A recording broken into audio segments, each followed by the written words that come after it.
कैसे हैं आप सब? आशा करते हैं आप बहुत अच्छे होंगे, स्वस्थ होंगे और अपनी अपनी पढ़ाई में व्यस्त होंगे। तो चलिए बच्चों, हम आज का अपना पाठ शुरू करेंगे। आज का हमारा पाठ है कारक। आज हम कारक के बारे में पढ़ेंगे। देखिए, पढ़िए और समझिए। राम ने रावण को बाण से मारा। उपर्युक्त वाक्य में रंगीन शब्द ने, को तथा से अन्य शब्दों के आपसी संबंध को बता रहे हैं। यदि इनको हटा दिया जाए तो वाक्य इस प्रकार बनेगा, राम रावण बाण मारा, और इस वाक्य का अर्थ स्पष्ट नहीं होगा। वाक्य में आए हुए संज्ञा या सर्वनाम का उस वाक्य की क्रिया से जो संबंध होता है उसे कारक कहते हैं। तो बच्चों, ऐसे शब्द जो वाक्य में आए संज्ञा या सर्वनाम का उसके क्रिया से संबंध बताते हैं वे कारक कहलाते हैं। आइए कारक के विभक्ति चिन्हों के बारे में जानें। कारक, कर्ता कारक चिन्ह ने, अर्थ काम करने वाला। कर्म कारक चिन्ह को, जिस पर काम का प्रभाव पड़े। करण कारक चिन्ह से, द्वारा, जिसके द्वारा कर्ता काम करे। संप्रदान कारक चिन्ह को, के लिए, जिसके लिए क्रिया की जाए। अपादान कारक चिन्ह से अलग होना, जिससे अलगाव हो। संबंध कारक का, की, के, ना, नी, ने, रा, री, रे, अन्य पदों से संबंध। अधिकरण कारक चिन्ह में, पर, क्रिया का आधार। संबोधन कारक चिन्ह अरे, हे, किसी को पुकारना, बुलाना। कारक के भेद। कारक के निम्नलिखित 8 भेद होते हैं। पहला, कर्ता कारक। कर्ता का अर्थ है काम करने वाला। संज्ञा या सर्वनाम के जिस रूप से क्रिया करने वाले का बोध होता है उसे कर्ता कहते हैं। तो बच्चों, संज्ञा का वह रूप जिससे हमें ये पता चले कि क्रिया कर कौन रहा है वो कर्ता कहलाता है। जैसे राधा ने पुस्तक पढ़ी, तो यहाँ पढ़ने की क्रिया किसके द्वारा हो रही है? राधा के द्वारा, तो राधा कर्ता है। मोहन पत्र लिखता है। हरजस भाग रहा है। उपर्युक्त वाक्यों में राधा, मोहन और हरजस काम करने वाले हैं, अतः ये कर्ता कारक हैं। दूसरा, कर्म कारक। जिस शब्द पर क्रिया का प्रभाव पड़े वह कर्म कारक कहलाता है। जैसे कृष्ण ने बैल को भगाया, सीता ने खाना पकाया। राम पत्र लिख रहा है, तो क्रिया का प्रभाव जिस शब्द पे पड़ रहा है वो कर्म कहलाता है। जैसे राम भगा रहा है, तो किसको भगा रहा है? बैल को। यहाँ क्रिया का प्रभाव किस पे पड़ रहा है? बैल पे, तो बैल कर्म है।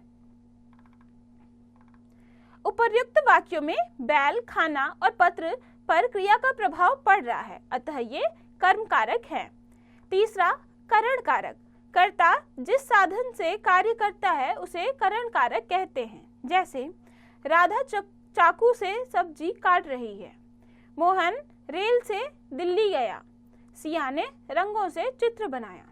तो बच्चों, ऐसे शब्द जिसके द्वारा कर्ता क्रिया को करता है वो करण कारक कहलाता है। जैसे राधा चाकू से सब्जी काट रही है, तो जो चाकू है, सब्जी काटने का काम राधा किससे कर रही है? चाकू से, तो चाकू करण कारक होगा। उपर्युक्त वाक्यों में चाकू, रेल और रंगों के द्वारा क्रियाएं की जा रही हैं, अतः ये करण कारक है। चौथा, संप्रदान कारक। जिसके लिए क्रिया की जाती है उसका बोध कराने वाले शब्द संप्रदान कारक कहलाते हैं। जैसे ये पुस्तक मोहन के लिए है। सेठ ने गरीब को वस्त्र दिए। पिताजी के लिए दूध लाओ। तो जिसके लिए कर्ता कार्य करता है वो संप्रदान कारक कहलाता है। जैसे ये पुस्तकें मोहन के लिए, तो यहाँ पुस्तकें जो हैं किसके लिए हैं? मोहन के लिए हैं, तो यहाँ कार्य किसके लिए किया जा रहा है? मोहन के लिए, तो मोहन संप्रदान कारक है। उपर्युक्त वाक्यों में मोहन, गरीब और पिताजी के लिए क्रियाएं की गई हैं, अतः ये संप्रदान कारक है। पांचवा है अपादान कारक। संज्ञा या सर्वनाम का वह रूप जिससे किसी वस्तु आदि के अलग होने का बोध हो अपादान कारक कहलाता है। जैसे वृक्ष से पत्ते गिरते हैं, वह ट्रेन से उतरता है, नर्स रोगी के लिए दवा लाई। तो ऐसे कोई वस्तु जिसके द्वारा दूसरी वस्तु अलग हो रही है जिससे, वो अपादान कारक होता है। जैसे वृक्ष से पत्ते गिर रहे हैं, तो पत्ते किससे गिर रहे हैं? वृक्ष से, तो यहाँ वृक्ष जो है वो अपादान कारक होगा। उपर्युक्त वाक्यों में वृक्ष, ट्रेन और दवा से अलग होना प्रकट हो रहा है, अतः ये अपादान कारक हैं। छठा है संबंध कारक। वाक्य में जिस शब्द का संबंध दूसरी संज्ञा शब्द से प्रकट हो वह संबंध कारक कहलाता है। जैसे यह सोहन का घर है, मोहित की बहन ने गाना गाया, यह आराध्या की पुस्तक है।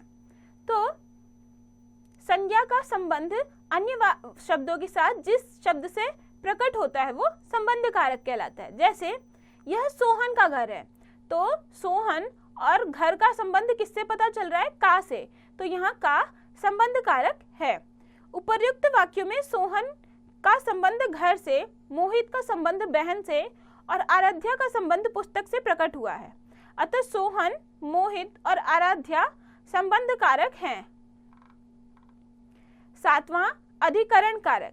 जिस स्थान पर क्रिया हो रही हो उसे बताने वाले शब्द को अधिकरण कारक कहते हैं। जैसे बच्चे छत पर खेल रहे हैं, घोंसलों में चिड़िया के बच्चे थे, दादाजी कमरे में सो रहे हैं।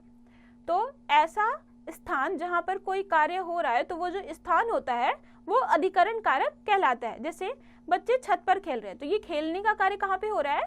छत पे, तो छत अधिकरण कारक है।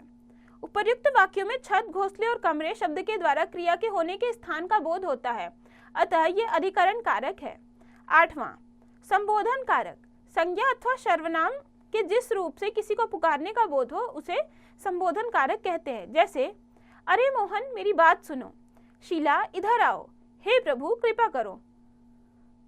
तो संज्ञा या सर्वनाम के जिस रूप से किसी को बुलाया जाए वो संबोधन कारक होता है। जैसे अरे मोहन मेरी बात सुनो, तो यहाँ मोहन संज्ञा है लेकिन उसको पुकारने के लिए कौन से संबोधन का प्रयोग हो रहा है? अरे, तो अरे यहाँ संबोधन कारक है। उपर्युक्त वाक्यों में अरे, शीला और हे प्रभु शब्दों का प्रयोग पुकारने के लिए किया गया है, अतः ये संबोधन कारक हैं। पाठ पढ़कर हमने जाना। संज्ञा या सर्वनाम के जिस रूप से उनका संबंध वाक्य की क्रिया या अन्य शब्दों से जाना जाता है उसे कारक कहते हैं। कारक के 8 भेद होते हैं: कर्ता कारक, कर्म कारक, करण कारक, संप्रदान कारक, अपादान कारक, संबंध कारक, अधिकरण कारक, संबोधन कारक। अभ्यास। पहला प्रश्न है, सही विकल्प पर सही का चिन्ह लगाइए। संज्ञा या सर्वनाम के जिस रूप से वाक्य के किसी दूसरे शब्द या क्रिया के साथ उसका संबंध जाना जाए उसे कहते हैं विशेषण, कारक या भाषा, तो उसे कारक कहते हैं। यहाँ दूसरा विकल्प सही है। ऐसे यहाँ बाकी के प्रश्नों में सही विकल्प ढूंढकर और उस पर सही का चिन्ह लगाएंगे। दूसरा प्रश्न है, कारक संबंधी अशुद्धियां दूर करके सही वाक्य लिखिए। क, मोहन से कृष्ण को मारा, तो यहाँ मोहन से कृष्ण को नहीं मारा जाएगा, मोहन कोई वस्तु नहीं है, तो यहाँ होगा मोहन ने कृष्ण को मारा, तो यहाँ मोहन कर्ता हो जाएगा। यहाँ हम लिखेंगे मोहन ने कृष्ण को मारा। ऐसे ही आपको बाकी कारक संबंधी अशुद्धियां दूर करके वाक्य को शुद्ध करके यहाँ लिखने हैं। तीसरा प्रश्न है, बॉक्स में से उचित विभक्तियां छांटकर रिक्त स्थानों की पूर्ति कीजिए। से, पृथकता के अर्थ में। क, पिंकी पानी दिया, तो यहाँ कौन सा कारक चिन्ह होगा? तो पिंकी ने पानी दिया, यहाँ पिंकी कर्ता है तो यहाँ कर्ता के लिए ने चिन्ह प्रयोग होगा। ऐसे ही आपको सही विभक्ति चिन्ह छांटकर इन रिक्त स्थानों की पूर्ति करनी है। चौथा प्रश्न है, निम्नलिखित वाक्यों में कारक को रेखांकित कीजिए व उनके भेदों का नाम लिखिए। क, वह पेन से लिख रहा है, तो यहाँ क्रिया क्या है? यहाँ कारक है वह, तो वह करता है और लिख किससे रहा है? पेन से, तो यहाँ पेन करण कारक है, तो हम पेन को रेखांकित करेंगे और लिखेंगे करण कारक। ऐसे ही आपको बाकी के शब्दों में, वाक्यों में भी कारक शब्द रेखांकित करने हैं और उनका भेद बताना है। प्रश्न 5 है, निम्नलिखित प्रश्नों के उत्तर दीजिए। कारक की परिभाषा उदाहरण सहित देकर स्पष्ट कीजिए।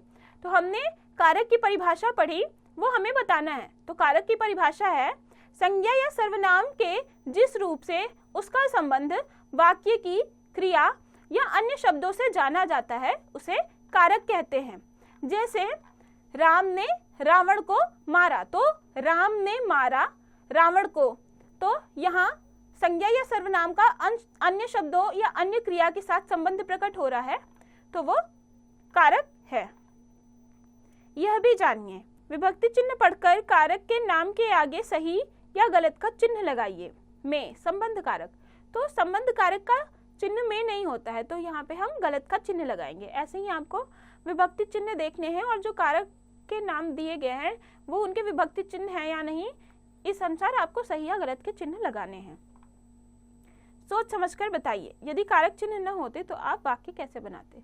तो ये आपको खुद से बताना है कि आप क्या करते। अच्छी बात, जिस प्रकार कारक चिन्हों का प्रयोग ठीक न होने पर वाक्य का अर्थ बदल जाता है, उसी प्रकार शब्दों का गलत प्रयोग किसी भी बनी हुई बात को बिगाड़ देता है। इसलिए हमें बोलते व लिखते समय शब्दों का प्रयोग सोच समझकर करना चाहिए। तो बच्चों, ये पाठ यहाँ खत्म हुआ।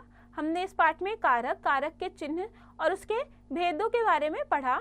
अब आप इस पाठ को खुद से पढ़िए, समझिए और इसके बचे हुए अभ्यास को खुद से कीजिए।